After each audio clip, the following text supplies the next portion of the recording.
ಆತ್ಮೀಯ H16 news ವೀಕ್ಷಕರೇ, ನಾನು ನಿಮ್ಮವ MI ಮಲ್ಲಪ್ಪ ಜೋತಾವರ. ಯತ್ನಾಳರ ಕೊನೆಗೂ ವಿಜೇಂದ್ರರನ್ನು ಅಧ್ಯಕ್ಷರನ್ನಾಗಿ ಮಾಡಿದರೆ ಹಿಂದುತ್ವದ ಪಕ್ಷ ಕಟ್ಟೆ ಕಟ್ತೇನೆ ಅನ್ನುವ ಮೂಲಕ ದೊಡ್ಡ ಫುಲ್ ಸ್ಟಾಪ್ ಇಟ್ಬಿಟ್ರು. ಅದರಲ್ಲೂ ರೆಬೆಲ್ ಬನ, ಯಡಿಯೂರಪ್ಪ ವಿರೋಧಿ ಬನ ನಿಸ್ಸಹಾಯಕ ಆಗುವಂಥ ಪ್ರಸಂಗ ಇವತ್ತು ತಂದಿಟ್ರು. ಯಾಕೆ ಒಂದು ಹೋಪ್ಸ್ ಇತ್ತು ಇವ್ರ ಮೇಲೆ ಎಲ್ಲರೂ. ಏನಾದರೂ ಜಾನರಾಗಿ ಜನ್ಮೆಯಿಂದ ಹೆಜ್ಜೆ ಇಟ್ಟ ವಿಜೇಂದ್ರನ ಮನೆಗೆ ಕಳಿಸುವಲ್ಲ. ವಿಜೇಂದ್ರದ ಮುಖ್ಯವಾಗಿ ಯಡಿಯೂರಪ್ಪರ ವ್ಯಕ್ತಿತ್ವ ಹರಣ ಮಾಡಬಹುದು ಅಂತ ತಿಳ್ಕೊಂಡಿದ್ರು. ಆದರೆ ಇವರು ಬರ್ತಾ ಬರ್ತಾ ಬರ್ತಾ ಸಣ್ಣ ಹುಡುಗರಂಗೆ ಎಲ್ಲೆಲ್ಲೋ ಮಾತಾಡ್ತಾ ನಾಲಿಗೆಯನ್ನು ಸಿಕ್ಕಾಪಟ್ಟೆ ಉದ್ದಕ್ಕೆ ಹರಿಬಿಟ್ಟು ಮತ್ತು ಹೈಕಮಾಂಡ್ ಏನು ಪಾಪ ಅದ್ರೂ ತಪ್ಪಿರಲಿಲ್ಲ BJPದು. ಯಾಕಂದ್ರೆ ಅವರು ಪಾಪ ಸಹನ ಮಾಡಿಟ್ರಿ ಅವ್ರನ್ನ.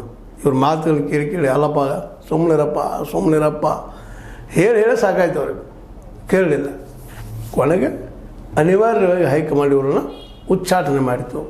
ಅದು ಆಗಿ ಹೋಗಿ ಹಳೆ ಮಾತಾಯಿತು.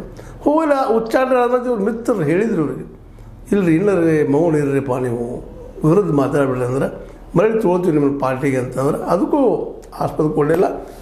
ಕೊನೆಗೆ KS ಈಶ್ವರಪ್ಪನವ್ರು ಬುದ್ಧಿವಂತರು.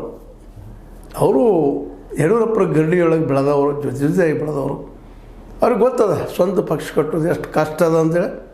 ಅದು ಅಸಾಧ್ಯದ ಮಾತು. ಅದು ಹಿಂದುತ್ವ ನೆರಗಟ್ಟ ಮೇಲೆ ಪಕ್ಷ ಕಟ್ಟೋದಂತ ಇನ್ನೂ ಅಸಾಧ್ಯ. ಯಾಕಂದ್ರೆ ಈಗಾಗಲೇ RSS ಮತ್ತು BJP ಅದ್ರ ಪೇಟೆಂಟ್ ತೊಗೊಂಡ್ಬಿಟ್ಟಿದ್ದಾರೆ ಇವತ್ತು.